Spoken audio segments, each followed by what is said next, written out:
Today, we're going to hear some really, really compelling new evidence that you've never heard before.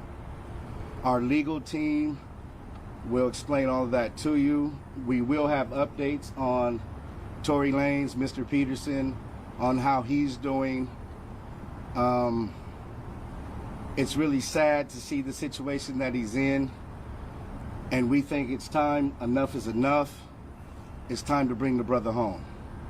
So with that, I would like to bring up our lead consultant, Mr. Walter Roberts. Good morning. We are here today to bring to your attention some information Unite the People believes is exculpatory in Mr. Daystar Peterson's case, professionally known as Tory Lanez. Recently, we've been made aware that a member of the media, Mr. Gianno Caldwell, was working on an op-ed for the New York Post regarding Mr. Peterson's innocence. During his work on that op-ed, he became aware of some information in Unite the People's possession regarding a statement that was given to Unite the People by someone with information relevant to that case.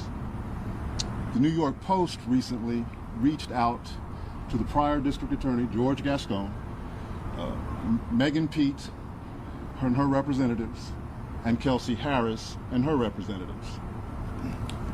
The only party that responded last week was Megan Pete's representatives with a request for more information. A few days later, Mr. Peterson's brutally attacked in his jail cell. Unite the People represents Daystar Peterson in his appellate process. We filed an appellate brief and a writ of habeas corpus on his behalf. The district attorney's office has already responded. The case is fully briefed. We're just waiting for the appellate court's decision. We were willing to wait for the appellate process to play out, but given that brutal, unprovoked attack, we felt it necessary to come here today to provide you with this information. It is our intention to make a request to the governor to either pardon or commute the sentence of Mr. Peterson, so that when he recovers from this attack, he's not returned to a jail cell, but that he's allowed to go home and recover.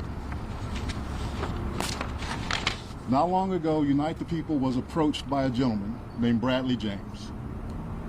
Mr. James informed us he was working as the bodyguard and driver for Ms. Kelsey Harris during Mr. Peterson's trial. As such, he was in close proximity and he had privy to conversations she was having with her husband and others.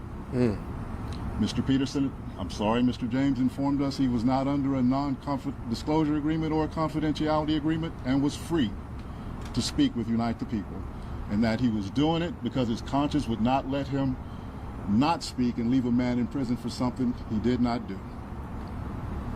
Mr. James informed Unite the People that he was a witness to the conversation Ms. Harris had, where she stated she had the gun, she fired it 3 times, Mr. Peterson grabbed her arm and knocked it down, and the gun fired 2 more times.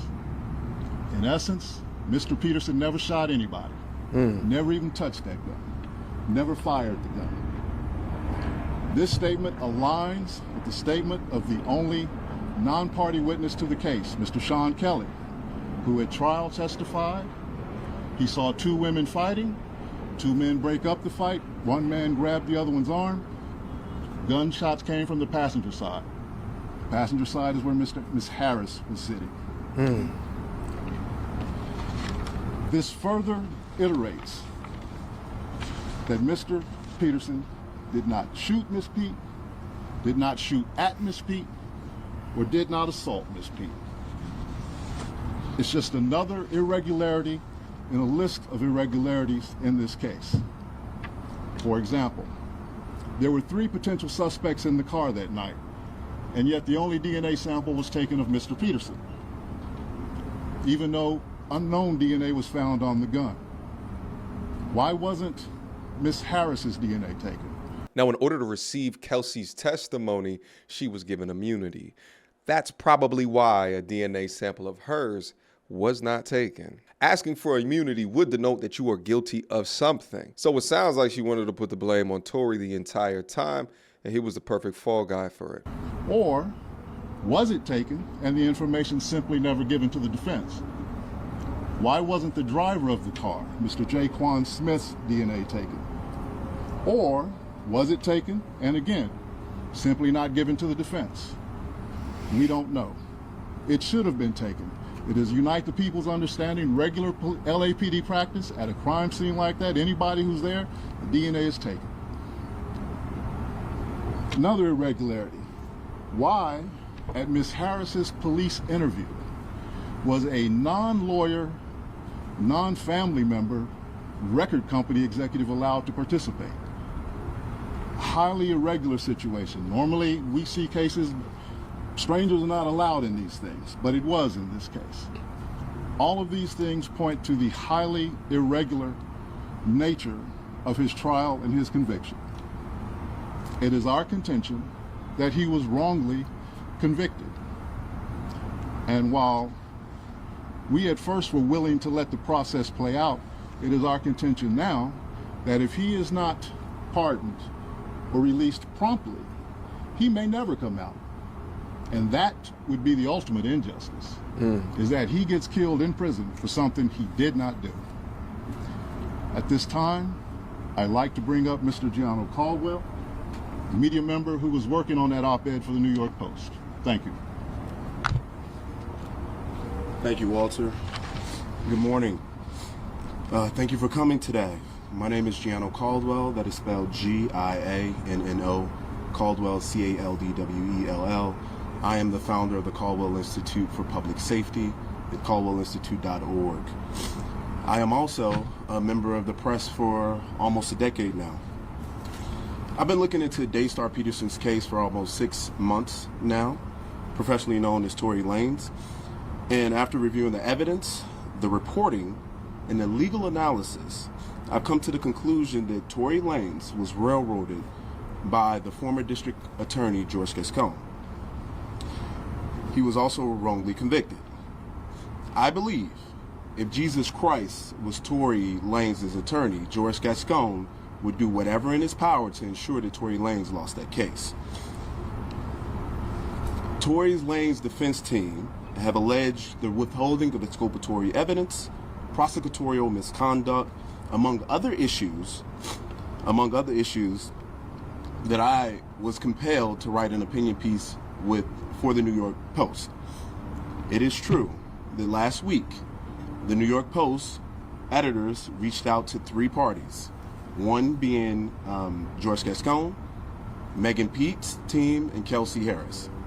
It is also true that Megan's team was the only ones that responded back for that request for comment.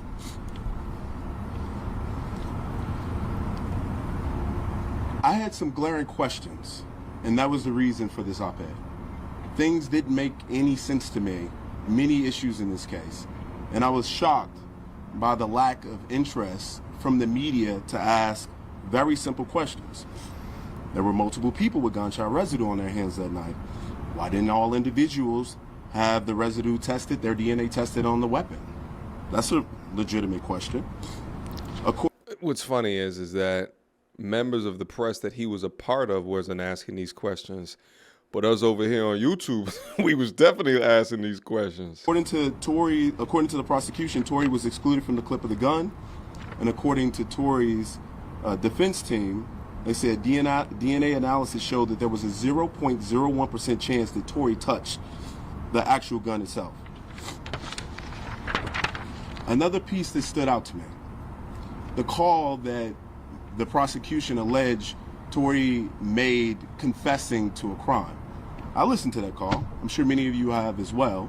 I didn't hear a confession. But what really shocked me about it is if my best friend was shot maliciously by someone just 2 to 3 hours before, I wouldn't have answered the call, or if I did, I wouldn't calmly have a conversation with the individual of it. And certainly I would ask, why did you shoot my friend? And more importantly, I would never have given you my current location out of fear of you finishing the job. That was something that stood out to me.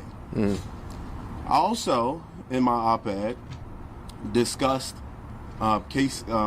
Kelsey Harris pleading the Fifth Amendment. She wasn't accused of anything by Megan Pete or the police, and to my knowledge, she wasn't under any investigation. So why plead the Fifth? Yeah. What also shocked me is the prosecution gave her immunity. For what? For what? What did she do? Is there an allegation of her doing something? I'm not aware of that. Maybe some of you can answer that question today. During the time of trial, George Gascon, just to take you back to where we were at that particular point, he had just barely won a recall attempt. He lost support in many key demographics of voters. Crime was up in Los Angeles County. And this case would have been a silver bullet for him potentially winning. His policies obviously were bad and people were harmed. So that didn't happen, and thank God it didn't happen. At the heart of this injustice is the misuse of gun enhancement charges, a sentencing tool intended for the most dangerous and violent offenders. In Tory Lanez's case, these enhancements were not supported by evidence. Free Tory. George Gascon, interestingly enough, who is someone who regularly would drop enhancements or not recommend them, chose to provide enhancements to Tory. And in his case, in any given situation, according to legal analysts I've spoken with, he would do 1 or 3 years if he did it without the enhancement. That's interesting. Why did George Gascon choose to pursue these enhancements? You know, there's cases I've been looking through which George Gascon has pursued, many in which he utilized these enhancements. A couple come to mind that I would like to reference here. One, Raymond Danger Gonzalez, a Mexican mafia gang member involved in a premeditated murder of 2 young men in 2017. Despite the brutality of the crime, Gascon didn't recommend enhancements. You premeditated murdered a teenager and another individual, brutal crime. Why would you recommend enhancements, but you would recommend them for Tory? That doesn't make a lot of sense. Well, Tory is way more high profile, and he can push his agendas forward more freely if he's able to get a high profile person locked behind bars underneath those enhancements. I guess it makes sense if you're into the politics of what's happening behind this. Let's listen to a little bit more. He also didn't pursue sentencing enhancements for the senseless murder of General Hospital actor Johnny Victor in Los Angeles in 2024. There's a lot of issues with this case. Many I think that the media should be pursuing all angles of it. We should not allow there to be unanswered questions. We should pursue open questions without fear or favor to anyone. That includes Mr. Tory Lanez. Not only are they not pursuing it, but now they're creating documentary after documentary, speaking only from the perspective that Tory is guilty. Shit, I've been in 2 of them. One was on Hulu, and I think the other one was on Netflix.